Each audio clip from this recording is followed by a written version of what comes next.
आपल्या चॅनलवरती सगळ्यांचं मनापासून स्वागत आहे। तर आजच्या व्हिडिओमध्ये आपण बघणार आहोत की टॉयलेट बाथरूममध्ये आपण कोणत्या दोन वस्तू या ठेवल्याच पाहिजेत। बघा, टॉयलेट बाथरूमची दिशा योग्य असणं देखील खूप महत्त्वाचं आहे। आणि बघा, बऱ्याच वेळेला काय असतं की आपण रेंटच्या घरामध्ये असतो, भाड्याच्या खोलीमध्ये असतो, त्यावेळेस आपण टॉयलेट बाथरूमची जी दिशा आहे ती तर बदलू शकत नाही, किंवा मग आपल्या स्वतःच्या घरामध्ये बऱ्याच वेळेला आपल्याला माहीत नसतं आणि जेव्हा कन्स्ट्रक्शन चालू असतं तेव्हा टॉयलेट बाथरूमची दिशा काही जणांची चुकते।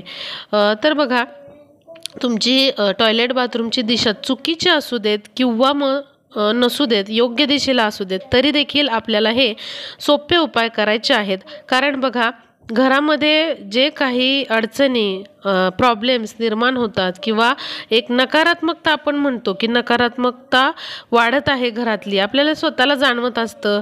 या नकारात्मक ऊर्जेमुळे काय होतं, घरामध्ये कलह निर्माण होतो, कोणाचंच कोणाशी पटत नाही, सारखे छोट्या छोट्या मुद्द्यांवरून देखील भांडणं लागतात, किंवा मग आजारपण असतं, किंवा मग नजर दोष असतो, घरामधले जे काही कामं आहेत ती अडतात, असं पूर्णत्वाला जाणार काम की ते अडतं।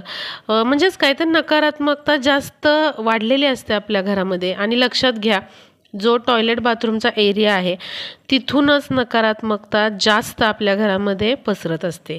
तर ही नकारात्मकता आपल्याला कमी करण्यासाठी आपल्याला काही खास उपाय करायचे आहेत। फक्त दोन वस्तू आपल्याला या बाथरूममध्ये ठेवायच्या आहेत, टॉयलेटमध्ये ठेवायच्या आहेत। तर ते बघण्याआधी तुम्हाला काही गोष्टी मी बाथरूमच्या निगडीत सांगणार आहे।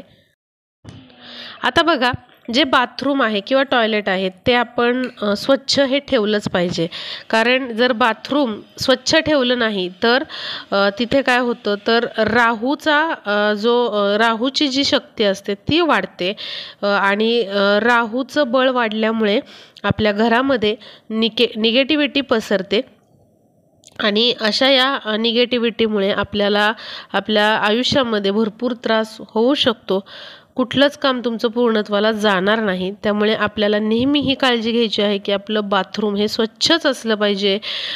तुम्ही वेळ जर तुम्हाला रोज नसेल तर तुम्ही आठवड्यातनं एकदा ते दोनदा तरी तुमचं बाथरूम हे स्वच्छच केलं पाहिजे। शक्यतो तुमचं सगळं काम आटोपलं की रोज तुम्ही बाथरूममध्ये ब्रशने किंवा ज्या ग्लोव्जने तुम्ही बाथरूम स्वच्छ करता त्याने स्वच्छ करून घेतलंच पाहिजे। कारण जे बाथरूम किंवा टॉयलेट ज्या घरामध्ये अस्वच्छता असते बाथरूममध्ये, तर तिथे राहूचा शनीचा वास वाढतो, आणि यामुळे आपल्या घरामध्ये अडचणी निर्माण होतात। आणि इतक्या अडचणी निर्माण होतात की तुम्ही किती जरी उपाय केले तरी त्या कमी होत नाहीत। तर बघा, अवश्य आपल्या टॉयलेट बाथरूमचा एरिया किंवा बाथरूम टॉयलेट हे स्वच्छच आपण करायचं आहे। थोडासा वेळ जाईल पण तो जाऊ द्या, पण स्वच्छता मात्र तुम्हाला करायचीच आहे। त्याचबरोबर अजून एक महत्त्वाची गोष्ट म्हणजे नेहमी बाथरूममध्ये एक तरी बकेट ही पाण्याने भरलेली असावी। असं नाही की सगळेच जे काही टब आहेत किंवा अजून काही सगळ्या बकेट्स बादल्या आहेत त्या भरलेल्याच असाव्या, पण बाकीच्या तुम्ही स्वच्छ कोरड्या करून ठेवू शकता, पण एक तरी बकेट आपल्याला पाण्याने भरलेली असावी। तर हे जे पाणी आहे ते तुम्हाला स्वच्छ पाणीच भरून ठेवायचं आहे। बऱ्याच बायका असं करताना दिसतात की धुणं धुतात आणि ते जे घाण झालेलं पाणी आहे की धुण्याचं पाणी आहे तेच त्या बकेटमध्ये भरून ठेवतात। तर तसं न करता आपल्याला काय करायचं आहे, स्वच्छ पाणी त्या बकेटमध्ये भरून ठेवायचं आहे। सगळ्याच बकेट आपल्याला मोकळ्या ठेवायच्या नाही आहेत, तर एक बकेट किंवा एखादा टब तुम्ही अवश्य बाथरूममध्ये हा नेहमी भरून ठेवायचा आहे। त्यामधलं पाणी कमी झालं की पुन्हा तुम्ही त्यामध्ये पाणी जे आहे ते ओतायचं आहे। असं केल्याने देखील घरामध्ये सकारात्मकता वाढते आणि वादविवाद जे होतात तर ते होत नाहीत। आता पुढची गोष्ट म्हणजे आपल्या बाथरूममध्ये शक्यतो आपण निळ्या रंगाचा वापर जास्तीत जास्त केला पाहिजे। म्हणजे जी बकेट आहे आपली किंवा मग आहे तो शक्यतो आपण स्काय ब्ल्यू कलर तिथे वापरायचा आहे, किंवा जो निळा कलर आहे तो वापरायचा आहे। जर तुमच्या घराचं कन्स्ट्रक्शन होणार असेल तर तुम्ही बाथरूमच्या टाईल्स देखील शक्यतो ब्ल्यू कलरच्या घेण्याचा प्रयत्न करा। आणि समजा तसं शक्य नसेल, सर्व काही ब्ल्यू करणं किंवा टाईल्स बसवणं शक्य नसेल किंवा ऑलरेडी तुमच्या घराचं बांधकाम झालेलं असेल, तर तुम्ही तुमच्या बाथरूममध्ये काही पर्टिक्युलर एरियामध्ये ब्ल्यू कलर देऊ शकता किंवा अशी काहीतरी अरेंजमेंट करू शकता की जेणेकरून ब्ल्यू कलर तुम्हाला तिथे थोडासा का होईना वापरता येईल। त्यामुळे पॉसिबल होईल तितका ब्ल्यू कलर तुम्ही तुमच्या बाथरूमसाठी नक्की वापरा।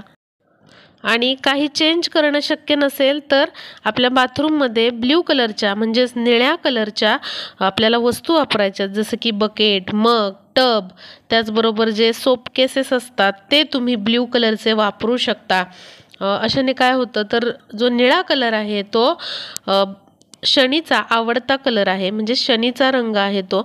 असा निळा कलर बाथरूममध्ये वापरल्यामुळे शनी आणि राहू जे आहे त्यांचा वास आपल्या टॉयलेट किंवा बाथरूम एरियामधला कमी होतो, त्यांचा जो एक प्रभाव असतो तो कमी होतो आणि घरामध्ये सकारात्मकता पसरून घरामध्ये सुख, समृद्धी आणि एक चांगलं वातावरण तयार होतं आणि बऱ्याचशा अडचणी कमी होतात।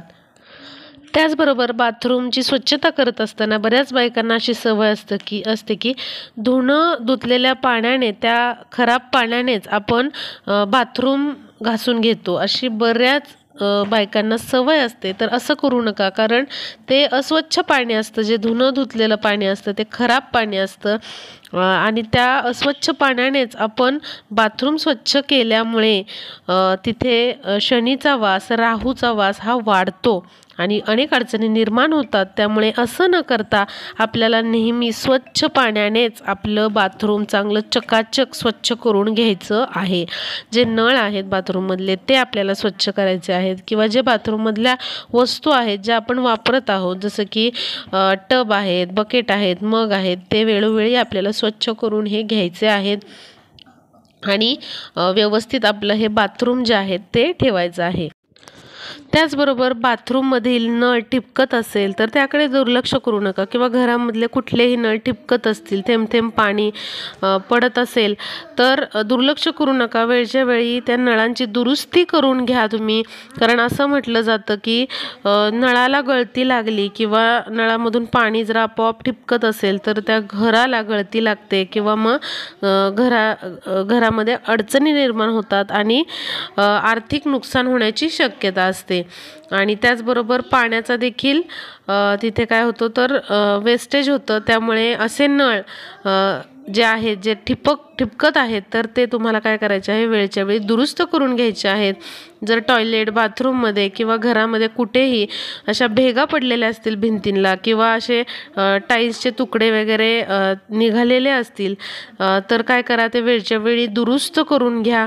आणि जरी तुम्ही भाड्याच्या खोलीमध्ये राहत असाल आणि टॉयलेट, बाथरूममध्ये अशा प्रकारे कुठे पापुद्रे वगैरे निघालेले असतील तर तुम्ही थोडीशी डागडुजी तुमच्याकडून पण करा।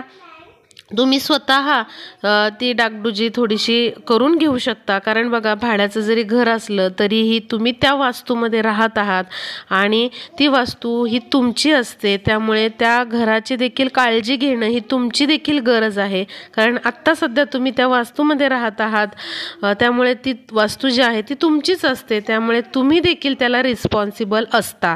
त्यामुळे तुमच्या घराची देखरेख करणं ही तुमची देखील तेवढीच जबाबदारी आहे। आता बघा, आपल्याला आपल्या बाथरूममध्ये काही वस्तू ठेवायच्या आहेत। जर या वस्तू आपण ठेवल्या तर आपल्या घरामध्ये सकारात्मकता पसरते आणि अनेक ज्या अडचणी आहेत ज्या आपल्या आयुष्यामध्ये तयार झालेल्या आहेत त्या निघून जातात। इतका हा प्रभावी उपाय आहे। तर बघा, आपल्या बाथरूममध्ये आपल्याला खडे मीठ ठेवायचं आहे। लक्षात घ्या, खडे मीठ ठेवायचं आहे एका बाउलमध्ये, शक्यतो काचेच्या बाउलमध्ये किंवा चिनी मातीच्या बाउलमध्ये तुम्ही हे खडे मीठ भरून ठेवायचं आहे। बाथरूमच्या खिडकीमध्ये ठेवलं तरी चालेल, कारण मीठ जसं लक्ष्मीकारक आहे, लक्ष्मीला खेचून आणतं, तसंच मिठामध्ये प्रचंड प्रमाणामध्ये नकारात्मकता दूर करण्याची देखील ताकद असते। त्यामुळे असं हे खडे मीठ आपल्याला आपल्या बाथरूम मध्ये ठेवायचं आहे, एखाद्या काचेच्या किंवा चिनी मातीच्या बाउलमध्ये भरून। तुम्ही एखादी पणती देखील याच्यासाठी वापरू शकता। बघा, जर खडे मीठ नसेल, आता या उपायासाठी तुम्हाला खडे मीठच लागणार आहे। छोटं मीठ शक्यतो वापरू नका, तर खडे मीठच वापरा। खडे मीठ नसेल तर तुम्ही एखाद्या बाउलमध्ये कापूर ठेवू शकता। 5 कापराच्या वड्या तुम्हाला ठेवायच्या आहेत। शक्यतो भीमसेनी कापूर जर तुमच्याकडे असेल तर तो तुम्ही अवश्य ठेवा, किंवा मग तुम्ही 5 साध्या कापराच्या वड्या देखील ठेवू शकता, किंवा मग तुम्ही जी तुरटी असते त्या तुरटीचा एक खडा अवश्य बाथरूममध्ये ठेवायचा आहे। या 3 वस्तूंपैकी तुम्ही कोणत्याही वस्तू ठेवू शकता। तुम्ही मीठ आणि कापूर पण ठेवू शकता, किंवा तुम्हाला मीठ कापूर ठेवायचं नसेल तर फक्त तुम्ही तुरटी देखील ठेवू शकता। तुरटीचा असा बऱ्यापैकी मध्यम आकाराचा तुकडा तुम्हाला ठेवायचा आहे, किंवा मग तुम्ही फक्त मीठ ठेवू शकता, फक्त कापूर ठेवू शकता, किंवा मग तुम्ही फक्त तुरटीचा तुकडा देखील ठेवू शकता, किंवा कोणत्याही याच्यातल्या 2 वस्तू तुम्ही एकत्र पण बाथरूममध्ये ठेवू शकता। नक्की अशा वस्तू ठेवा, आणि प्रत्येक शनिवारी किंवा मग एखाद्या शनिवारी तुम्हाला या ज्या वस्तू आहेत आधीच्या त्या फेकून द्यायच्या आहेत। समजा मीठ ठेवलेलं असेल तर तुम्हाला ते काय करायचं आहे, पाण्याखाली तुम्ही ते धरू शकता आधीचं मीठ, आणि ते वाहून जाईल।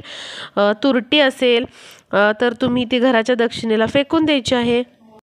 कापूर असेल तर तो उडून जाईल, किंवा असेल त्यामध्ये कापूर तर तो देखील तुम्हाला घराच्या बाहेर फेकून द्यायचा आहे। आणि नवीन कापूर किंवा तुरटी किंवा मीठ तुम्हाला एखाद्या शनिवारी पुन्हा त्या बाउलमध्ये भरून ठेवायचा आहे। तो जो बाउल वापरलेला आहे तो तुम्ही पुन्हा पुन्हा तोच वापरू शकता, फक्त दुसऱ्यांदा वापरताना स्वच्छ घासून धुवून घ्या, कोरडा करून घ्या, आणि नंतर तुम्ही वापरायचं आहे। असं केल्याने या वस्तू जर आपण आपल्या टॉयलेट बाथरूम एरियामध्ये ठेवल्या तर बऱ्याच प्रमाणात आपल्या घरामधली जी नकारात्मकता आहे ती कमी होते। राहूचा आणि शनीचा वास जो असतो किंवा त्यांचा प्रभाव जो असतो तो देखील कमी होतो, आणि आपल्या आयुष्यामध्ये सुख, समृद्धी, समाधान, शांतता येते, आणि बरेचसे जे प्रॉब्लेम, अडचणी आहेत ते निघून जातात। नक्की हे उपाय करून बघा, आणि जास्तीत जास्त व्हिडिओला शेअर करा, म्हणजे सर्वांना टॉयलेट बाथरूमसाठीचे हे उपाय कळतील आणि तेही हे उपाय करू शकतील। तर भेटूया पुढच्या व्हिडिओमध्ये।